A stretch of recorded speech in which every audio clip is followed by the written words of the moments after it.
Za one koji počinju i ulaze tek u svijet motora, žele voziti motor na brzine, dosta sam dobija upita šta kupit kad imaš 2 metra, a tek si počeo voziti. A evo, ja ću ti sad upravo pokazati i otkriti, jer nisam ni ja do nedavno znao uopće da to postoji. Naprotiv, čak sam mislio da je motor veće kubikaže ovako kad sam ga vidio, međutim kasnije kad sam shvatio o čemu se radi, bija sam jako zadovoljan i odlučio napraviti ovu reportažu.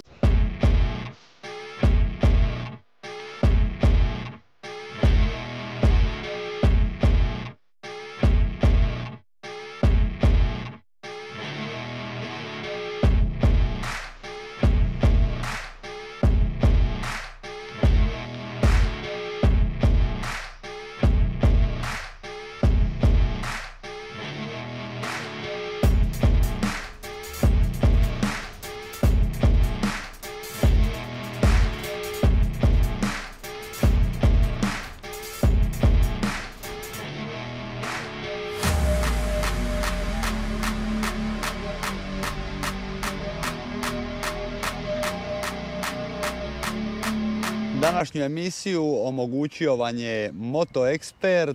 Hvala i na tome. Ako tražite polovni motor ili želite kupiti nešto, a ne znate baš ni kako provjeriti motor i tako dalje, obratite im se sa punim povjerenjem. Ljudi su stvarno prva liga, a mi nastavljamo dalje s videom, a sve o njima je u opisu videa. Dobar dan, pozdrav svima, dobrodošli na još jednu recenziju. Danas na repertoaru imamo Kawasakija Versisa X300.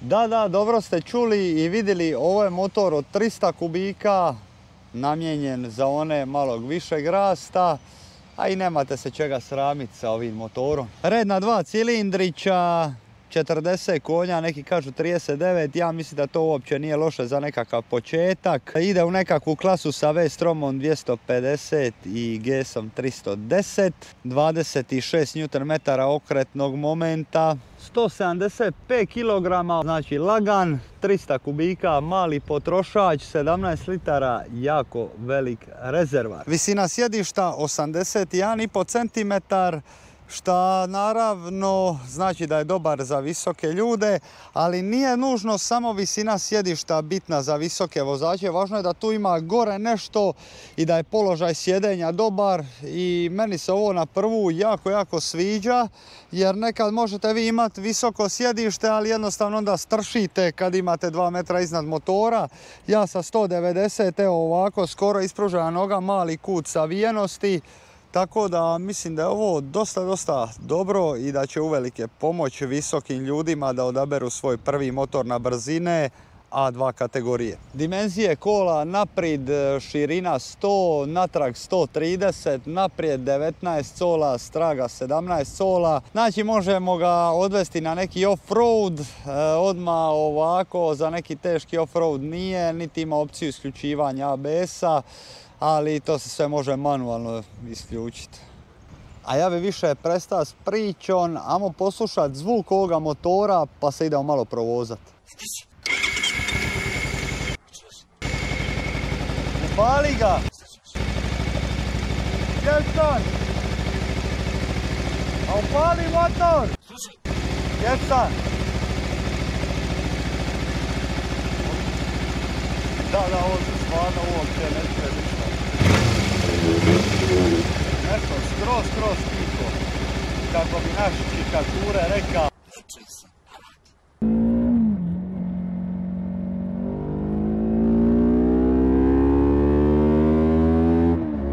Znači, trhivamo dosta dugo da ga dovedete do 1.8-9 tisuća.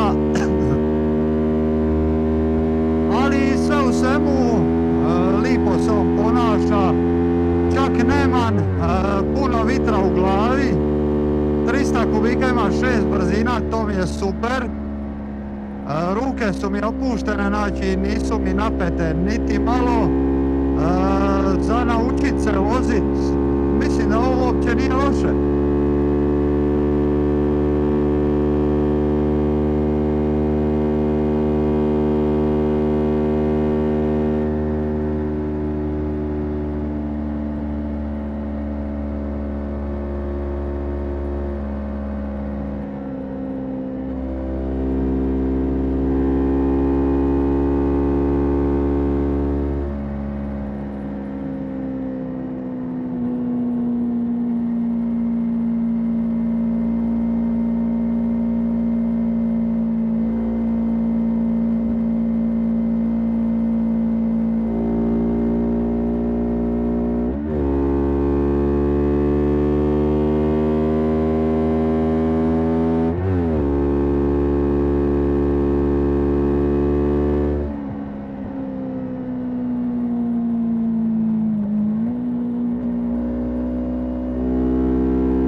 ovako već kad dođete na malo preveliku brzinu, osjeti se dosta, pošto je motor visok, malo trešnje na volanu, ali motor je zabavan ovako kad ga potrate u 10.000 okretaja, tu stvarno nema šta reći. Prvo sam mislio da ovo, ne znam, 500-600 kubika kad sam ga vidio. Ja kad sam vidio da ovo 300 kubika, ja sam govorim, daj me seri. I baš mi se činio zanimljiv i morao sam jednostavno ovo probat i testirat, zato što najviše zbog mlade populacije i kako sam rekao na uvodu, zbog visokih novopečenih vozača, dosta dobro, evo sad recimo ovdje vozi pod punim opterećenjem u 600 uzbrdo na 300 kubika, znači ne zaostajem uopće čak ni za ovim gaserom u Golfu GTI. Ok, sad možda malo zaostajem jer je da gasa, ali evo ja ću njega sad sustit svaki čas. Ono što mi se ne sviđa, to je ovo sjedalo. Znači sjedalo je užasno tvrdo. Znači ako bi kupio ovaj motor, odmah bi odnija da bi promijenu spužu i stave gel, jer ovo je čudo.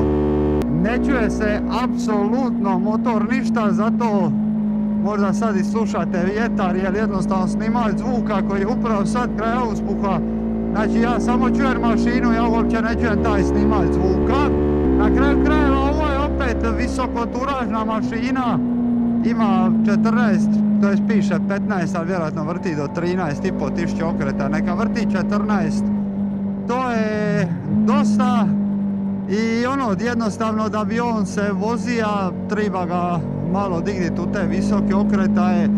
Ovako u zavoju, pa čak bi rekao da i precizan, nije oštar, zato što jebi ga njegova ergonomija. Visoko težište. Kralju moj, kralju moj, kralju moj. Pa ovo nema nigdje, ja ne znam di su ovi ljudi polagali, jebote, da nisu oni koji ovi naši ministri kupili u Mostaru diplomu, tako i ovi vozačke dozvole, pa ovo nisu istine. Mrtav Vlada, on stane nasred ceste. Motor je dosta visok, to mi se sviđa, ja i na kraju krajeva imam 1,90 m. I ovo mi baš paše. Evo sada ovdje u trećoj brzini lagano naginjanje, gas, dosta dobro ovo izvuče. Ovo je ono što sam rekao da nije baš ošta, znači vi mu okinete gas, ali vam neće odmah prisić krivinu. Mislim da ovo baš zanimljiv all around jer možete ga koristiti svaki dan. Kao što ste vidjeli, možete se provozati ovako i po malo ovim većim dionicama, nećete nikome smetati što se tiče snage, a motor opet figura dobro i ove zaštite na rukama. Ovdje ima, ovo je neko ostavio ovdje prekidač, ali ima ovdje i utičnica za USB. Gledaj, za 3.500 eura, pa vridi 3.500 eura. Tako da tu meni sva priča prestaje. Evo ćemo ga sad staviti da je recimo na nekih 7-8 hiljada.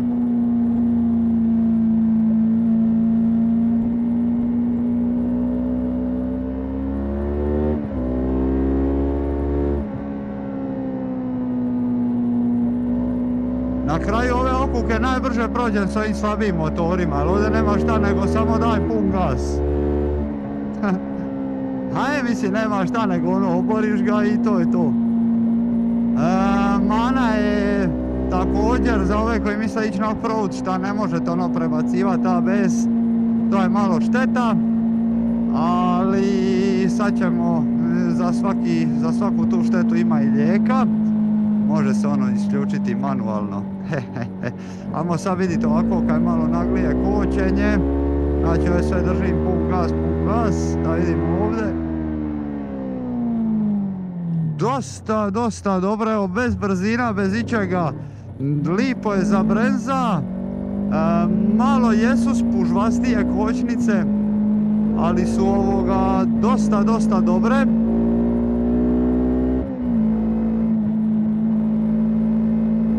Za motor ove snage i kubikaže, mislim da je ovo vrhunski.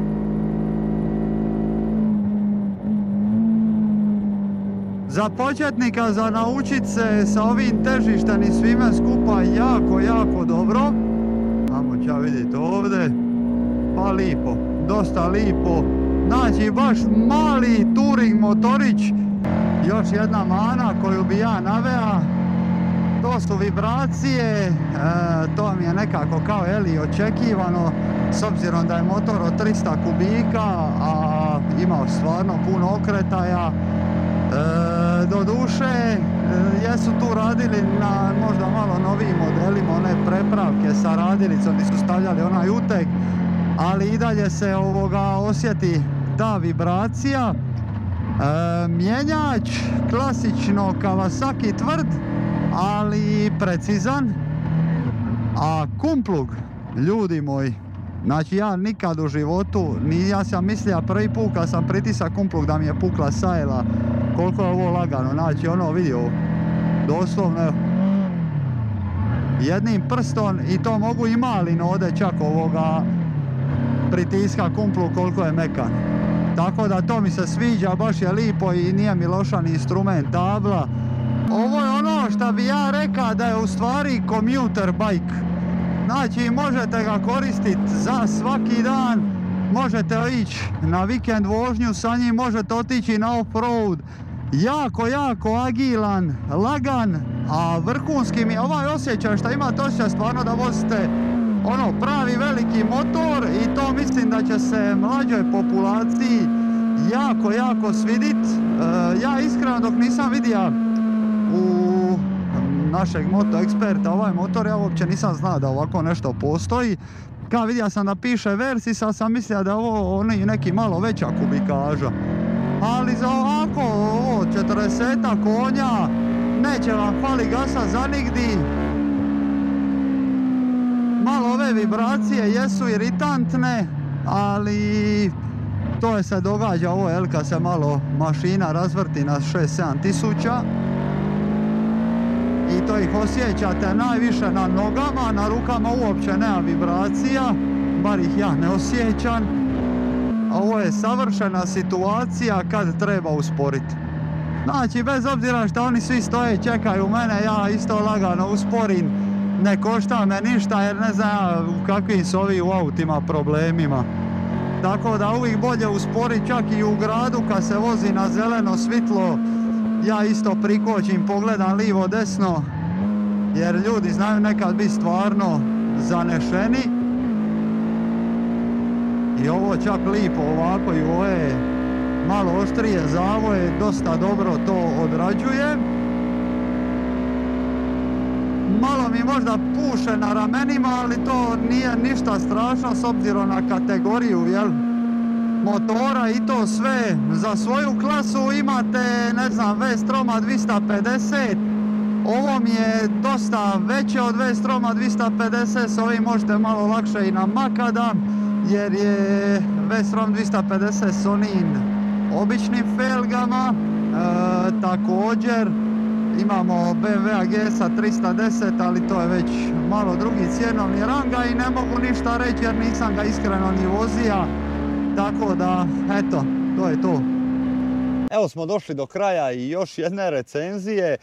Definitivno zanimljiv motor, zanimljivih gabarita, snage za svoju kubikažu. Ja bih rekao da ima dovoljno.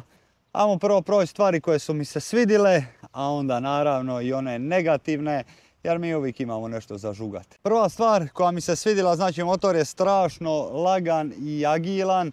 Znači vrhunski commuter bike, možete ga koristiti i za ići u dućan i za provoza se, čak i za blagi makadam. Tako da mislim da ovaj motor obavlja stvarno više funkcija. Imate osjećaj da je pravi veliki motor. To mi je stvarno jako bitno, pogotovo ako tek ulazite u svijet motora. Mislim da su ovo gabaritno vrhunski motori. Jednom davno je čak bila Honda Varadero 125, što je isto bila gabaritna, međutim 125 je ipak možda malo preslabo. 40 konja, vozi se odlično, precizan je, međutim nije preoštar, prvo zato što ima naprijed felgu 19, ali ono visoko mu je težište, nema puno ni kila i kad baš dođete na veliku brzinu onda osjetite malo to naprijed na volanu, ali na kraju kraja nije ovaj motor napravljen da ide 200 na sat. Kumplug, nikad mekši kumplug ja u životu nisam probao, znači kako sam rekao, mislio sam stvarno da mi je pukla sajla od kvačila. Eto, doslovno. Sjedište je strašno neudobno, kad kupite ovaj motor obavezno spužvu i gas stavite, jako je tvrdo. I evo mene nakon uru vremena već boli guzica, stražnica, kako god vi hoćete. Kočnice također dosta dobre, zaštita od vitra, odlična osim malo u predjelu ramena, ali s obzirom da je cijeli motor uzak, to je nekako bilo i za očekivat. Instrument tabla, lipo podešena, ima ovi old school girometar, to je brojač okreta, digitalni ovaj. Za 2018. godinu, da, mislim da ono može biti to malo modernije, ali na kraju krajeva za ovakav polovni motor iz 2018. 3.500 eura, mislim da stvarno nije puno i mislim da će vas jako dugo služiti. Ajmo sad i prve stvari koje nam se nisu svidjele. Dakle, prva stvar, vibracija. Kad prođete 5-6 tisuća okreta ovdje na štafnama, dosta osjetite te vibracije, malo iritantno, na rukama ih gotovo nema. Meni se to nekako osobno nije svidjelo. Sjedište je također, kako smo već i rekli po 100. put, tvrdo i neudobno. Kraj. Ovjes, onako vidi se da je budžet, ali dosta dobro on to upija i dobro se drži na cesti. Malo neka zna zaplivat, to jest malo je premekan, ali to je nekako opet i za očekivati. Iako naprijed sa ovom felgom od 19 cola čak i ne potone puno prilikom jakoga kočenja. Malo je također iritantno što ga non stop morate cijepiti priko 10.000 okreta da on vridi nešto, ali na svu sreću ima 6 brzina pa ga možete malo i odmoriti. Nemogućnost isključivanja ABS-a za nekakav off-road također mi smeta, ali ima lijeka i za to. Tako da sve u svemu, usporedbi sa V-Stromom, V-Strom će vam biti niži, GS-a 310 nisam probao. Za visokog čovjeka, za početnika, vrhunski motor za naučit se, čak jako dobro napravljen, gabaritno veliki, ne osjećate se jadno i najvažnije ne smetate nikome na cesti. Tako da nemam šta drugo nego ovom motoru dati ocjenu 3,5 od 5, stvarno je solidan. Malo je budžet, ali na kraju krajeva za 3000 eura ne znam šta više drugo tražiti. Ja se zahvaljujem Moto Expertu što nam je ustupio ovaj motor, a mi se vidimo sljedeći put. Pozdrav!